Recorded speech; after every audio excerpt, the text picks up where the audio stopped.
Hola, sean bienvenidos a la primera emisión del podcast enfocado en las herramientas para la investigación educativa. Comenzaremos contándoles un poquito acerca de nosotras. Somos 6 estudiantes que actualmente cursan el quinto semestre de la licenciatura en educación preescolar, ofertada por la Gran Escuela Nacional para Maestras de Jardines de Niños.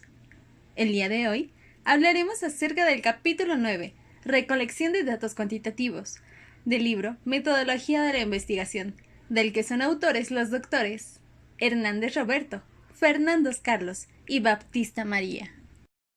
Soy Mariana Corona Cervantes y el día de hoy analizaremos los requisitos que debe de cubrir un instrumento de investigación, tales como la confiabilidad, la validez y la objetividad, el concepto de medición, el proceso de elaboración de instrumentos de medición y alternativas para recolectar datos, errores durante la recolección de datos y el procedimiento de codificación de datos cuantitativos.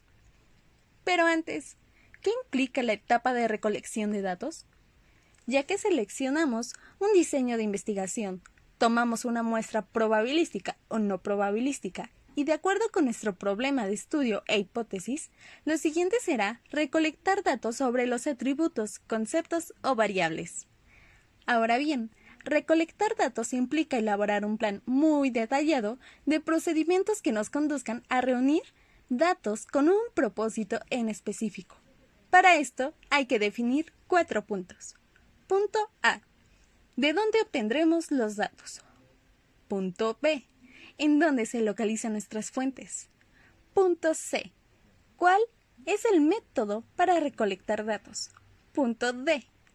Y una vez obtenidos, ¿cómo vamos a prepararlos para que puedan analizarse y responder el planteamiento del problema? De igual manera, es necesario mencionar que el plan se nutre a través de diversos elementos, los cuales se enumeran en 4 puntos. Punto 1. Las variables. Punto 2. Las definiciones operacionales. Punto 3. La muestra. Punto 4. Los recursos que tenemos disponibles. No hay que olvidar que los atributos, cualidades y variables deben de ser medibles. Por último, con la finalidad de recolectar datos, disponemos de una gran variedad de instrumentos o técnicas que pueden ser tanto cuantitativas como cualitativas. Mi nombre es Daniela de los Santos Ramírez y yo les hablaré sobre ¿qué es medir? Medir es parte de nuestras vidas. Bostwick y Kate, 2005. Como lo mencionan estos autores, medir lo utilizamos en nuestra vida diaria. Medimos desde que nos despertamos, medimos la hora, medimos cuántas cucharadas de café le pondremos a nuestra taza, medimos cuántos alumnos entrarán a nuestra clase, etc. Medir, según la lectura, significa asignar números, símbolos o valores a las propiedades de objetos o eventos de acuerdo con las reglas. Stevens, 1951. Otro concepto que maneja la lectura es medición. Este lo resalta como el proceso de vincular conceptos abstractos con indicadores empíricos. La definición sugerida incluye 2 consideraciones. La primera es desde el punto de vista empírico. Esta se resume que el centro de atención es la respuesta observable. La segunda es desde una perspectiva teórica. Esta se refiere a que el interés se sitúa en el concepto subyacente no observable. Otro concepto que maneja la lectura es instrumento de medición. Nos dice la lectura que un instrumento de medición adecuado es aquel que registra datos observables que presentan verdaderamente los conceptos o las variables que el investigador tiene en mente. Grinnell, Williams y Urau, 2009. Bostwick y Kate, 2005, señalan de la siguiente forma la función de la medición, que es establecer una correspondencia entre el mundo real y el mundo conceptual. Esto lo podemos observar en las prácticas cuando realizamos una entrevista, cuestionario, incluso el diario de clases. Es ahí donde utilizamos la palabra medir, medición, incluso instrumento de medición. En las prácticas podemos dar cuenta de qué tan importante son estas 3 palabritas. Al medir, estandarizamos y cuantificamos los datos. Bostwick, Kate, 2005. Mi nombre es Belén Arellano y hoy les comentaré sobre 3 requisitos esenciales que toda medición o instrumento de recolección de datos debe tener. Uno de ellos es la confiabilidad, que se refiere al grado en que su aplicación, repetida al mismo individuo u objeto, produce resultados iguales. Por ejemplo, si yo aplico el mismo cuestionario a padres de familia que apliqué la jornada pasada de prácticas, con las mismas preguntas, con la misma cantidad y a los mismos padres de familia, podemos saber si estos datos tienen una confiabilidad al compararlos con los resultados del primer cuestionario que apliqué. Si nos arrojan los mismos resultados, quiere decir que esta información es confiable. Otro requisito esencial es la validez, que se refiere al grado en que un instrumento realmente mide la variable que pretende medir. Un ejemplo de ello es cuando realizamos nuestro cuestionario a padres de familia en la primera jornada de prácticas, donde formulamos preguntas específicas que tuvieran relación con nuestro objeto de investigación y así realmente poder medir lo que queríamos saber, por ejemplo, la edad de los padres de familia o madres, etc. La validez puede tener diferentes tipos de evidencia. Número 1. Evidencia relacionada con el contenido. Se refiere al grado en que un instrumento refleja un dominio específico de contenido de lo que se mide. Número 2. Evidencia relacionada con el criterio. Establece la validez de un instrumento de medición al comparar sus resultados con los de algún criterio externo que pretenda medir lo mismo. Cuanto más se relacionen los resultados del instrumento de medición con el criterio, la validez del criterio será mayor. Y por último, número 3, evidencia relacionada con el constructo. Un constructo es una variable medida y que tiene lugar dentro de una hipótesis, teoría o esquema teórico. Esta validación está vinculada con la teoría y se enfoca en qué tan exitosamente un instrumento representa y mide un concepto teórico. Es importante saber qué está midiendo el instrumento y cómo opera para medirlo.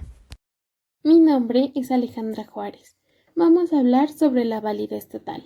La validez del contenido más la validez del criterio más la validez del constructo nos forman esta validez total, que es un instrumento de medición que evalúa sobre la base de todos los tipos de evidencia.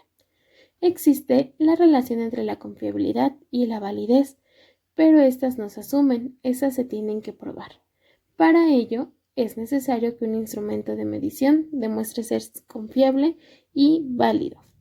También existen factores que pueden afectar la confiabilidad y la validez. Estos los enlisté, vamos a mencionar algunos de ellos.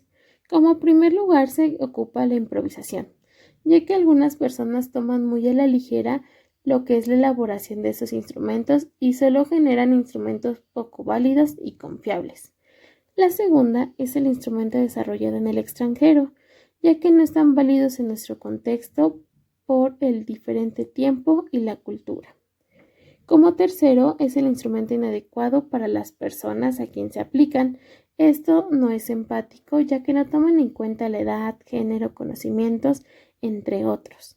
Y como cuarto serían las cuestiones vinculadas con los estilos personales de los participantes. Y por último serían las condiciones en las que se aplican estos instrumentos. Esto es el ruido, el frío, la iluminación, lo largo o lo tedioso del mismo. Por último vamos a hablar sobre la objetividad, que es el grado en que éste es permeable a la influencia de los sesgos y tendencia del investigador o investigadores. Mi nombre es Ana Lilia Mondragón Torres y yo les voy a hablar de cómo se sabe si un instrumento de medición es confiable y válido. En la práctica, la medición no puede ser perfecta, pero se trata de que el error sea el menos posible. Para calcular la medición se necesita una fórmula, que es X igual a T más E, donde X son los resultados disponibles, T son los valores verdaderos y E es el grado de error. Si no existiera alguno, este es igual a 0. Existen diferentes procedimientos para llegar a calcular la confiabilidad.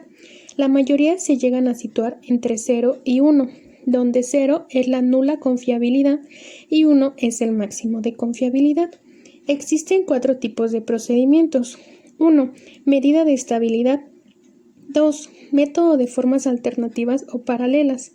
3. Método de mitades partidas. Y 4. Medidas de consistencia interna. Mi nombre es María José Alvarado y hablaré de qué procedimiento se sigue para construir un instrumento de medición. Para ello se hace un plan de recolección de datos mediante 11 fases, que a continuación les explicaré mediante un ejemplo observado en el jardín de niños. Nuestro problema será fomentar la autonomía de los alumnos del Jardín de Niños Mainoel bajo la modalidad a distancia. Número 1. Nuestro instrumento será aplicar un cuestionario en donde nuestras variables serán autonomía, conocimientos, aprendizaje, el lugar, el Jardín de Niños, aplicado a padres de familia el día 30 de noviembre, con el propósito de obtener información relevante sobre la autonomía en los alumnos en las clases online. 2. Se investigará en fuentes primarias para poder saber a nivel mundial e internacional cómo se está llevando a cabo la autonomía en las escuelas y poder medir las variables para identificar cuáles serán de gran utilidad. 3. Se identificarán las dimensiones o factores que integren nuestra variable, con el fin de establecer indicadores como contexto, alumnos, institución, y tener dimensiones como interacciones, formas de trabajo, actividades, etc. 4. Debemos de tomar decisiones en nuestro instrumento, con el cual las preguntas, en el orden que irán. El formato será presentación, el consentimiento informado, el objetivo y las instrucciones, así como su aplicación por medio de un formulario de Google. 5. Comenzaremos con la construcción del instrumento por medio de preguntas abiertas y cerradas, tales como ¿qué ayuda le brinda a sus hijos al momento de realizar las tareas? ¿En todo momento está con su hijo o hija cuando realiza las actividades? ¿Permite que su hijo o hija resuelva su tarea por sí solos? Si no, ¿por qué? 6. Se realizará la prueba piloto en donde se llevará a cabo el instrumento aplicado a una pequeña muestra del jardín, en el cual le pediremos a los padres de familia del primer grado su apoyo para poder saber la confiabilidad del instrumento y su validez para medir realmente qué sucede con la autonomía y no solo con el comportamiento. 7. La elaboración final del cuestionario con los reactivos, las instrucciones, el tiempo y un diseño propio. 8. Tener una actitud positiva para poder llevarlo a cabo, tomando en cuenta el medio por el cual se enviará y recibirá. 9. Se conseguirán los permisos necesarios por parte de la directora y docente titular para su aplicación. 10. Aplicaremos el cuestionario mediante línea en donde se pondrá a prueba el plan que se lleva a cabo para su elaboración. 11.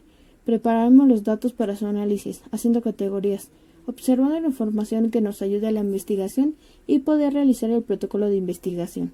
Así se lleva a cabo las 11 fases para la elaboración del instrumento de medición. Hemos finalizado con este podcast, en donde escuchamos los métodos de recolección de datos, el significado de medir en el proceso cuantitativo, conocer los principales instrumentos para la recolección de datos y preparar los datos para su análisis cuantitativo. Nos vemos hasta la próxima.